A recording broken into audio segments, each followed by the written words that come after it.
नमस्कार दोस्तों, घुमक्कड़ पहाड़ी के इस खास व्लॉग में आपका स्वागत है और मैं हूं आपका दोस्त पंकज पंवार। हर बार की तरह एक बार फिर हम एक बेहद इंटरेस्टिंग व्लॉग आपके लिए लेके आए हैं। देहरादून के उन ऐतिहासिक स्थानों को हम दिखाने की हर बार कोशिश करते हैं जिनका पौराणिक महत्व है, जिनका ऐतिहासिक महत्व है, या फिर जो देहरादून के जो लोग हैं जिनको मानते हैं, मान्यता है। इस समय हम द्रोण की तपस्थली में मौजूद हैं।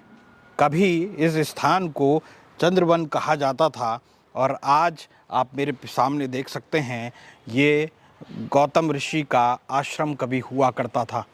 गौतम ऋषि वही ऋषि हैं जिनकी पत्नी अहिल्या थी। अहिल्या को सब जानते हैं कि राम जी ने उनका उद्धार किया था और उनको श्राप जो मिला था वो उनके पति ने दिया था, जिसकी वजह से वो पत्थर बन गई थी।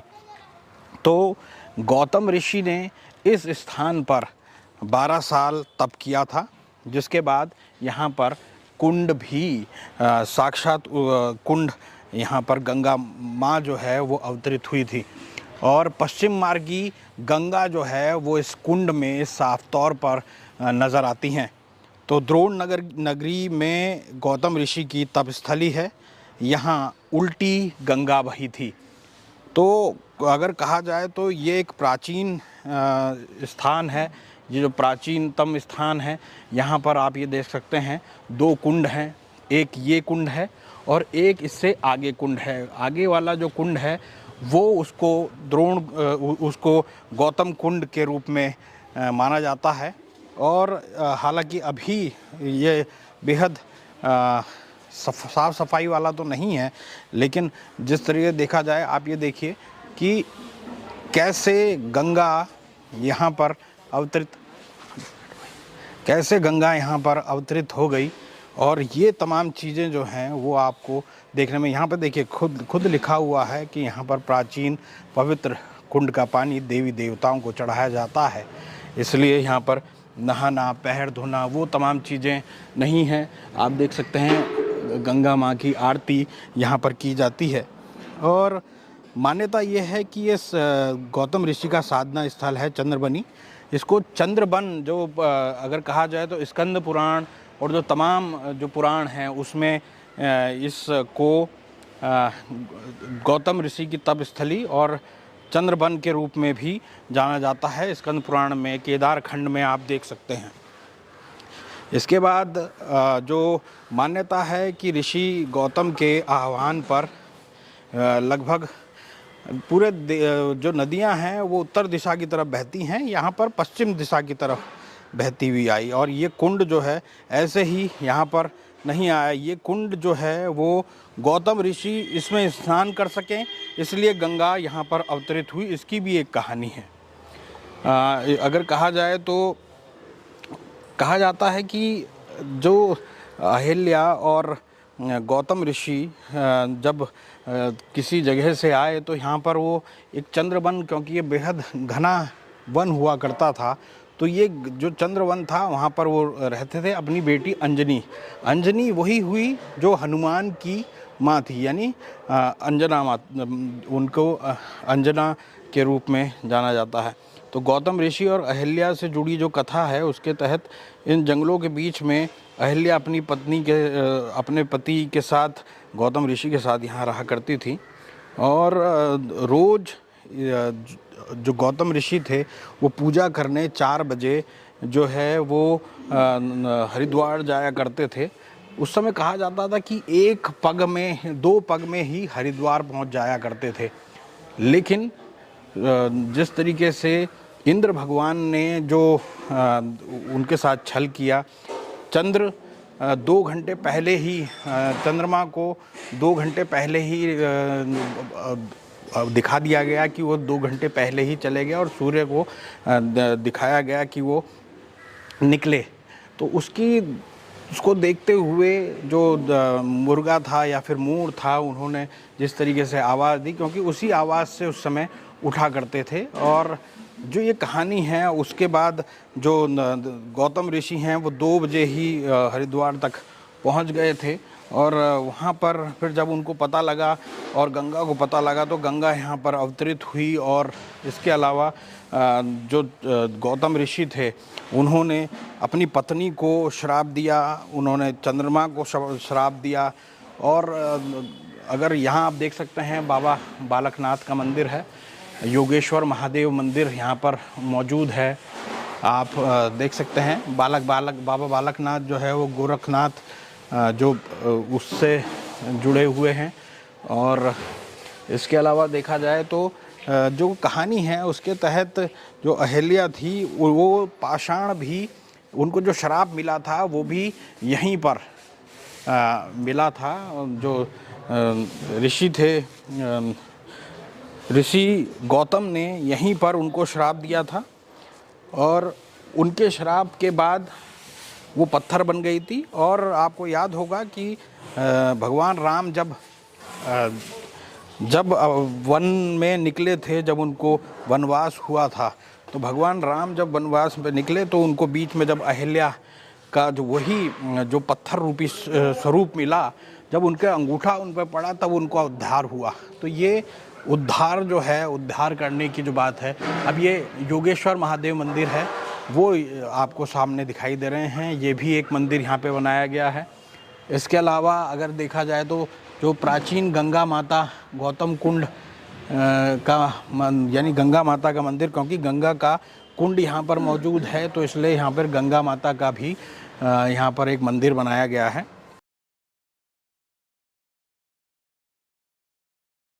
ये जो गौतम ऋषि है, 70 ऋषि है सर। 70 ऋषि में ऐसे पहले नासिक में थे, नासिक से होते हुए उत्तर के तरफ से आ गया। उत्तर तरफ में घनघोर जंगल था, ये चिड़िया पंछी मरते, आदमी इंसान कुछ नहीं था यहाँ। उसके बाद में जब यहाँ अंजना 9 महीना 27 दिन की गोदी में लेकर ऋषि लोग जंगल के किनारे में बैठे गए, क्योंकि पहले ऋषि लोग जंगल का किनारे में छप्पर डालकर आकर धनी जलाकर तब बैठते थे ये लोग।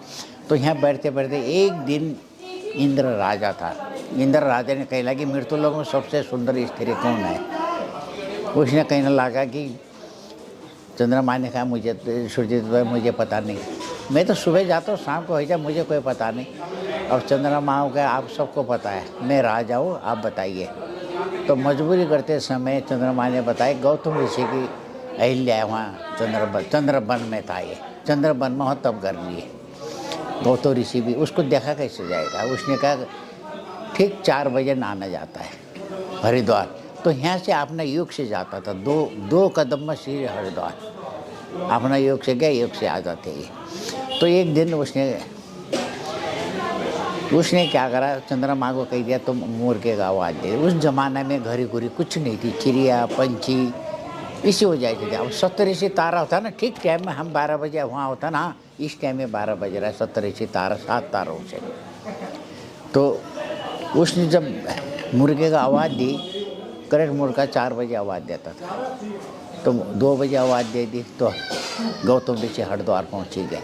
सीधे डुबकी लगा माँ गंगा पर कर गए। कौन पापी में सोए हुए, क्योंकि 2 बजे कोई स्नान कोई नहीं करेंगे, 3 बजे के बाद स्नान होगा। तो माँ एकदम औरत होने के बाद में मैं गौतम ऋषि हूँ, इस स्थल में 12 साल हो गए आते आते, चल आज के बाद में मोही प्रकट होंगी, मैं हुई हूँ, मोही से दर्शन करना, मेरा तेरे में छल हो रहा है। तब गौतम ऋषि वहाँ से पीछे पीछे गौतम ऋषि आगे गंगा यहाँ प्रकट हो गई। आज के बाद इसी में सबको होगा, गौतम ऋषि के नाम से प्रकट होगा यह स्थान।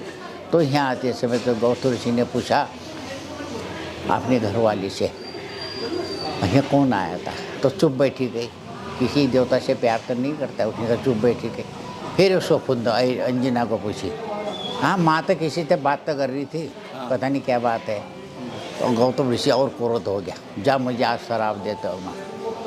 उसको शराब दे दिया, जा जो आज से पत्थर के बन जाना। तो पत्थर के बन जाना कहने शराब देने के बाद तो उसने कहा स्वामी मैंने कुछ भी नहीं करा, जो देवी देवता आया था मैंने उसको शराब दे दी। पति है तो अंदर आओ, न तो कुष्ठी का रोग ही जाओ। तो वो भंवर बन गया था, क्योंकि सती थी, भंवर बन गया था। भंवर बनने के बाद अब गौतम ऋषि घरवाले ने कहा मुझे शराब तो दे दिया स्वामी, मैंने कुछ नहीं करा, लेकिन ये शराब कैसे कटेगा, 4 युग है, तो सती द्वापर हटाकर तीर्थायोग चालू करा था, यहीं से आज से मैं तीर्थायोग चालू कर रहा हूँ। जो तीर्थायोग में रामचंद्र जी तेरा उद्धार होगा तब तेरा पैर लगा सो। तो रामचंद्र यहाँ से जाते जाते अयोध्यापुरी में ही तो हस्तिनापुरी का किनारे में वो चली जाता है वहाँ स्वर्ग में। अभी तुम्हारा यहीं तक है सेवाना, यहाँ से आगे जब बड़ी नहीं सोगे। तो उधर से जब राम आता है, राम को पैर लगता तब उसका उद्धार होता जी। अच्छा, लेकिन यहीं पे पत्थर बनी थी, क्या उनका भी? नहीं, शराब यहाँ दिया, सब कुछ हुआ। तो यहाँ से गौतम ऋषि ने एकदम क्रोध होकर चल दिया था। वहाँ हस्तिनापुर का इधर, वहाँ जाते समय वहाँ से स्वर्ग जाना था उन्होंने। उस स्वर्ग में जाते समय उसका भी वहाँ सेवाना था। इसी जगह तो रहेगी। जब राम अवतार होगा जाते समय तब तक पहला तब उद्धार होगा। सर, ये एक और बात ये है कि श्राप किसको दिया था उन्होंने? घर अहिल्या को। और अहिल्या ने किनको श्राप दिया था? वो अंजना को दी थी। तुमने झूठा तूने शराब दिया मुझे बताया, लेकिन तुझे भी कलंक लगेगा, तो उसको भी शराब मिला था। अच्छा, एक माघ मेला या फिर वो उसके यहाँ पे कोई बड़े आयोजन होते हैं क्या? बड़े बड़े आयोजन होता है, जितने भी अप्रैल में मेला लगता है 13 अप्रैल को उसी का नाम से 13 अप्रैल का दिन में गंगा प्रकट हुई थी जी। तो इसी ना मेला भी लगता है। जैसे गंगा दशहरा हो गया, उसमें हर चीज़ में तो समय में भंडारा भी हो रहता है। यहाँ आते जैसे 2-3 महीना में 3-4 भंडारा हो जाता है जी। क्योंकि आस्था है, तो आस्था किसी को पूरा हो जाता है। वो मन्नत मांगते, मन्नत पूरा होने के बाद में भंडारा करते हैं जी। सर, ये कितने साल तक गौतम ऋषि और अहिल्या ने यहाँ पे तप किया था? सत्य द्वापर त्रेतायुग, तो ये है 45 लाख पुराना हिस्ट्री है ये। नहीं, वो यहाँ पर कितने समय तक रहे? 12 साल रहे। अच्छा, मान्यता ये है कि यहाँ पर गौतम ऋषि के आह्वान पर गंगा विपरीत दिशा में बहती है। आज भी उत्तराखंड के पहाड़ों से उत्तर मैदान इलाकों में जाने वाली गंगा का स्वरूप वैसे ही गौतम कुंड में नज़र आता है। आप एक बार फिर गौतम और जिस तरीके से इस पूरे इलाके का जो यहाँ पर निर्माण किया गया, ये 1951 में सन खटपटी बाबा सीताराम जी आए और उन्होंने ही यहाँ पर बाबा बालकनाथ का मंदिर का निर्माण किया। यहाँ पर लोग जो हैं वो तमाम आते हैं, इस जो गौतम कुंड है उसमें स्नान करते हैं। विभिन्न समय में यहाँ पर चाहे गंगा दशहरा हो या फिर इसके अलावा जो तमाम अन्य पर्व होते हैं, वो यहाँ पर एक तरीके से उत्सव और मेले भी आयोजित होते हैं, जिस तरीके से हेमराज महाराज जी ने बताया। और अगर कहा जाए तो जैसा मैंने आपको बताया कि अहिल्या के कमरे से जब देवता को जाते हुए देखा तो गौतम ऋषि ने पहले चंद्र को अपना गीला अंगवस्त्र फेंक कर मारा। उसके बाद पत्नी अहिल्या पर पति को धोखा देने का आरोप लगाते हुए उन्हें पाषाण खंड बनाने का श्राप दे दिया। उसके बाद वो भी पत्थर की शिला बन गई।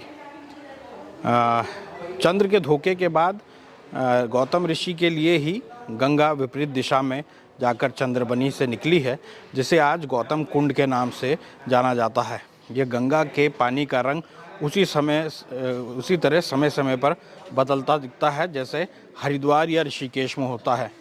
और यहाँ पर रोट का प्रसाद चढ़ता है। मान्यता है यहाँ स्थापित किए गए जो बालकनाथ जी हैं वो लोग अगर सच्चे मन से यहाँ प्रार्थना करते हैं तो उनकी मन वांछित जो फल है उनको प्राप्त होता है। अब जैसे मैंने आपको बताया कि चंद्र को गौतम ऋषि ने श्राप दिया था और गौतम ऋषि के श्राप के बाद ही चंद्र में जब चंद्रमा आप देखते हैं तो चंद्रमा में आपको जगह जगह पर धब्बे नज़र आते हैं। ये कहा जाता है कि वो धब्बे जो हैं वो गौतम ऋषि के श्राप के हैं। अब मैं आपको चंद्रेश्वर महादेव मंदिर की तरफ ले चलता हूँ। ये चंद्रेश्वर महादेव मंदिर वो मंदिर है जहाँ पर गौतम ऋषि के श्राप मिलने के बाद चंद्र ने तपस्या की और उनके श्राप से काफ़ी हद तक मुक्ति पाई। तो अंदर चलते हैं, अंदर देखते हैं कि आखिरकार किस तरीके का ये मंदिर है। और काफ़ी कहते हैं कि ये मंदिर जो है टिहरी के राजाओं द्वारा बनाया हुआ है और हालांकि ये काफ़ी प्राचीनतम मंदिर माना जाता है। प्राचीन मंदिरों में इसकी गणना होती है और यहाँ पर आप देख सकते हैं ये किसी का आवास भी है, लेकिन क्योंकि ये चंद्रेश्वर मंदिर जो है ये अपने आप में बेहद पौराणिक मंदिरों में से एक माना जाता है। ये कुछ नया मंदिर है और तो ये देखिए सतयुगी चंद्रबनी यानी चंद्रेश्वर महादेव मंदिर है। इसका यहाँ पर निर्माण किया गया। कहते हैं कि जब गौतम ऋषि का श्राप मिला चंद्र को और उसके बाद वो जब बिलखने लगे कि भाई मेरे को तो ऋषि का श्राप लग गया है, तो उसके बाद भोलेनाथ ने ही उनको ये कहा था कि भाई आप जो हैं वो इस बात को ध्यान में रखें और आप इस जगह पर तपस्या करें।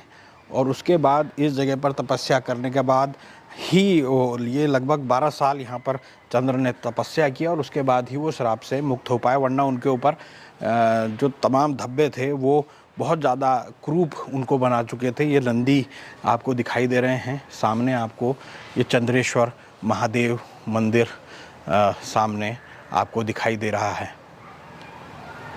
तो आप देख सकते हैं कि ये अपने आप में बेहद शानदार मंदिर है और चाहे दोनों आसपास मंदिर हैं गौतम कुंड, क्योंकि कहा जाता है कि गौतम कुंड ही जो बनाया गया है वो गंगा ने जिस तरीके से यहाँ पर अवतरित हुई है, ये केवल 2 जगह पर पश्चिम की तरफ चलती हुई नज़र आती है, एक यहाँ पर एक नर्मदा में, वरना कहीं पे भी उत्तर की तरफ को नदियाँ चलती हुई नज़र आती हैं। यहीं पर क्योंकि एक ऋषि का तप था, उसी ऋषि के तप के चलते यहाँ पर तमाम जो गंगा है वो यहाँ पर दिखाई देती है। और गंगा दशहरा, मैंने जैसे आपको कहा कि गंगा दशहरा में किस तरीके से तमाम लोग यहाँ पर आते हैं, यहाँ पर पूजा करते हैं, यहाँ पर तमाम चीज़ें यहाँ पर होती हैं। चंद्रेश्वर महादेव मंदिर पहले टिहरी राजा ने बनाया हुआ है। उस टाइम में किसी के पास पैसा नहीं था, तो यहाँ शंभुनाथ ने तप करा था। उस मंदिर में तप करने के बाद में टिहरी राजा ने वो मंदिर बना दिया। पहले राजे के पास में था पैसा, धन दौलत के पास में, तो फिर उसके बाद में उसने जो कहा, गौतम ऋषि ने जो शराब चंद्रमा को भगवान शिव ने कहा किसी ऋषि के शराब में वापस कर नहीं सकता, तुझे वहाँ तप करना पड़ेगा, 12 साल तू कर तब वहाँ। तो उसे मतलब चंद्रमा ने तप करना पड़ा, तब चंद्रेश्वर महादेव बनाते हैं मंदिर का नाम। तो इतिहास में है वो जी। तो अब इतिहास तो आजकल छोड़ दिया, फर्स्ट क्लास मंदिर बना ली, लिख दिया इसका ये उसे में चमत्कार है। तो ये चीज़ नहीं है, वो इतिहास पढ़ो, इतिहास पढ़ने के बाद तो पता चलता है। और अपने आप में ये बेहद महत्वपूर्ण जगह है। हालांकि देहरादून वालों को बहुत ज़्यादा इसके बारे में जानकारी नहीं है। देहरादून वालों क्या, कई और जो लोग हैं जो जानते हैं इस जगह के बारे में, लेकिन उनको ये नहीं पता कि इसकी क्या मान्यता है, क्या पौराणिकता है। आप देख सकते हैं तमाम मंदिर के आसपास जो सीनिक ब्यूटी यहाँ पर साफ तौर पर दिखाई देती है। तो इस मंदिर की यही वो है कि यहाँ पर भोलेनाथ का तप जो है वो चंद्र के द्वारा किया गया और उसके बाद गौतम ऋषि के श्राप से उसको मुक्ति मिली। तो हम बाहर चलते हैं, बाहर की तरफ देखते हैं कि आखिरकार यहाँ पे देखिए अंदर हमने आपको दिखा दिया कि किस तरीके की शिवलिंग यहाँ पर था और ये एक तरीके से शिवलिंग की मूर्ति यहाँ पर बनाई गई है। और तो आप देख सकते हैं कि गौतम ऋषि का आश्रम यहाँ पर पहले हुआ करता था और गौतम ऋषि के उसी आश्रम के पास ही ये चंद्रेश्वर महादेव मंदिर का निर्माण किया गया। तो दोस्तों आज के इस महत्वपूर्ण व्लॉग में इतना ही। अगले व्लॉग में भी आप देखेंगे कि यहाँ पर कैसे हनुमान जी का जन्म की भी कहानी है और समुद्र मंथन से कैसे इस स्थान का जुड़ाव होता है, वो हम अगले व्लॉग में आपको ज़रूर बताएंगे। तो आप देखते रहिए घुमक्कड़ पहाड़ी, क्योंकि यहाँ आपको बेहद ऑथेंटिक जानकारी मिलती है। तो मिलते हैं अगले व्लॉग में, तब तक के लिए नमस्कार।